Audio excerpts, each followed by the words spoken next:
ओम शांति। आपका प्रश्न है, शिव और शंकर को क्यों मिला दिया है, इसका क्या राज है? शिव और शंकर को एक क्यों समझते हैं? उत्तर है, देखो, जब आप शिविर करते हो तभी आता है कि शास्त्रों कैसे बने। स्मृति और श्रुति से बने हैं।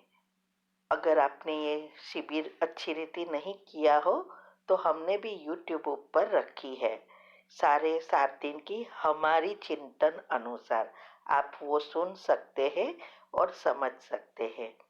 अभी बात रही शिव और शंकर, तो दोनों में आप जमीन का अंतर है। शंकर हम आत्माओं की अशरीरी अवस्था की निशानी है, इसीलिए शंकर जी को कपड़े बिना बताते हैं। तो उस स्थूल कपड़े की बात नहीं है, हमारे सूक्ष्म शरीर और स्थूल शरीर की बात है। तो ये ऊंचे ऊंची अवस्था है। तो आत्मा जब अशरीरी बनती है तो उसको न तो सूक्ष्म शरीर होता है न स्थूल शरीर होता है। इसीलिए कहा जाता है कपड़े बिना आत्मा आई थी और कपड़े बिना जाएगी। तो वो स्थूल कपड़े की बात नहीं है। शिव और शंकर और सारा आभा मंडल, सारा ब्रह्मांड हम आत्माओं के साथ शरीर से जुड़ा है, सूक्ष्म शरीर से। तो इसमें भी जो 3 मुख्य नाड़ियां आती है, उसमें भी चंद्र नाड़ी, सूर्य नाड़ी और सुषुम्ना नाड़ी, ये 3 नाड़ी आती है। तो कहते हैं कि जब ये चंद्र नाड़ी और सूर्य नाड़ी दोनों मिलते हैं तब सुषुम्ना नाड़ी एक्टिव होती है। तो ये ऐसे भी भक्ति में कहा है कि भगवती कोई व्यक्ति या माता नहीं है, एक शिव के द्वारा उत्पन्न की हुई शक्ति है और उस शक्ति से सभी देवियों की उत्पत्ति हुई और देवी देवताओं की उत्पत्ति हुई। अभी इसमें बहुत बड़ा राज है।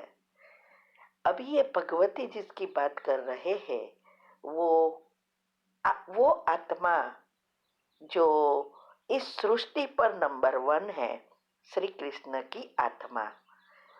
तो पहले परमात्मा जब इस सृष्टि पर आते हैं तो उस आत्मा को जगाकर उसकी शक्तियों को बाहर लाते हैं और उसके द्वारा, उसके मुख द्वारा अनेक देवी देवताओं की उत्पत्ति करते हैं। तो ये जो मुख्य शिव और शंकर की जो बात है, तो मुख्य वो आत्मा है, श्री कृष्ण की आत्मा, जो अभी संगम युग पर दोनों इकट्ठे हैं। श्री कृष्ण की आत्मा और शिव की आत्मा माना परमात्मा, शरीर एक और आत्मा 2।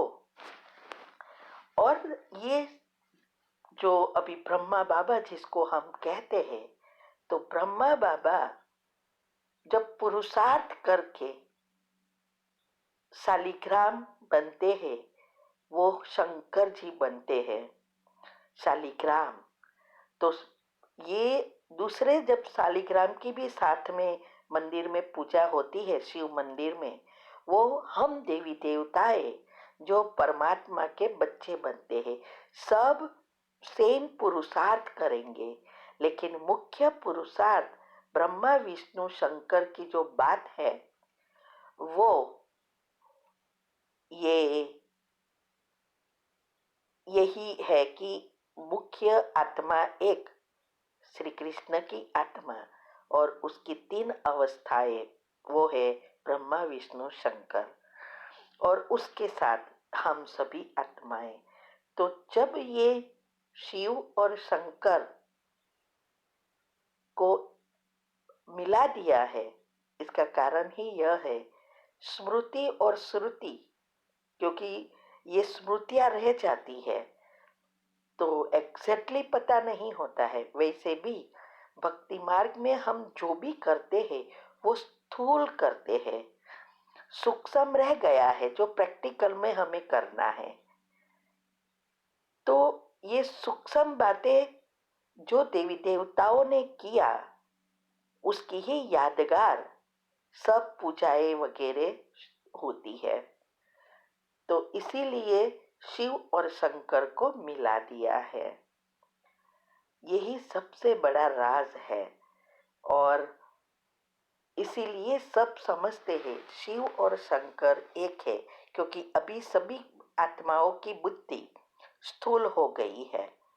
इसीलिए परमात्मा ने आके हमें समझाया कि अगर शिव और शंकर एक है तो शंकर जी शिव परमात्मा का ध्यान क्यों करते हैं।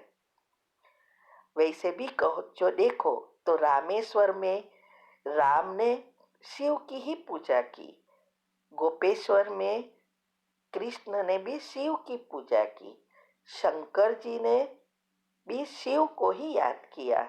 और पार्वती को जब जिसको हम वो जया पार्वती का व्रत करते हैं उसमें भी यही है कि शंकर जी को प्राप्त करने के लिए उसने भी शिव को याद किया, शिव की पूजा की, शिव की आराधना की। तो ये सब बातें बहुत गुह्य है। जैसे जैसे हम ज्ञान मार्ग में आगे बढ़ते हैं ऐसे ऐसे ये सभी बातें हमारी बुद्धि से में क्लियर होती है, क्योंकि बुद्धि स्थूल से सूक्ष्म और दिव्य बनाने के लिए आत्मज्ञान जरूरी है। और आत्मज्ञान से ही हम सारे राज को समझ सकते हैं, क्योंकि जब तक बुद्धि क्लीन एंड क्लियर नहीं होती तब तक ये राज समझना मुश्किल है। अगर आपको इसके बारे में ज़्यादा समझना है तो हमारी चैनल यूट्यूब पर शिव शक्ति मेडिटेशन बीके कुसुम ये करोगे तो प्लेलिस्ट में जाओगे तो ग्रुप वाइज सारे राज रखे हैं, यूनिवर्स के बारे में, कर्म की गति के बारे में, और कुंडलिनी चक्र में ये सब अभी आता है।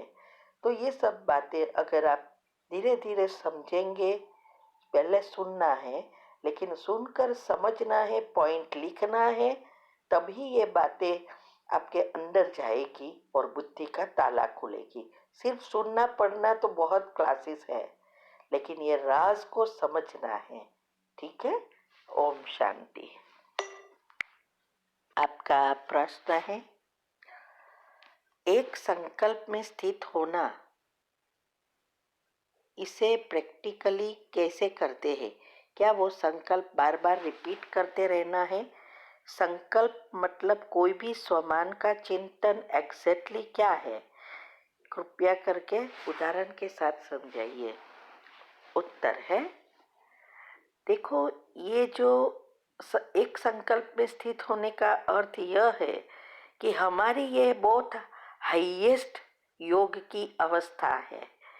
हमारे जो 4 स्टेजेस होती है योग में, मनन चिंतन, रूह रूहान, फरिश्ता और बीज रूप, तो ये 4 स्टेजेस के बारे में हमने एक टॉपिक 3 पार्ट में रखा है।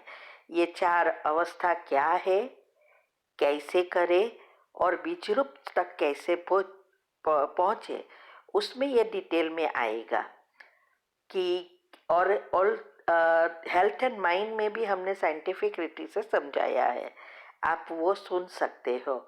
कि ये जो पहली स्टेज मनन चिंतन की जितनी पावरफुल होगी उतनी इस स्टेज में पहुंचना इजी है।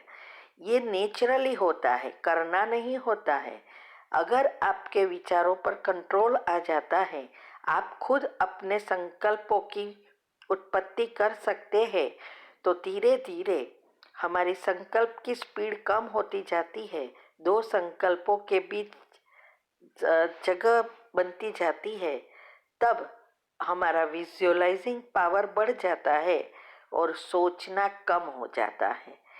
तब हमारे अंदर परमात्मा की एनर्जी बहुत आती है और हमारे संचित कर्म भस्म करती है। तो ये आप वो टॉपिक सुनो, यूट्यूब पर हमने रखा है, हेल्थ एंड माइंड का टॉपिक।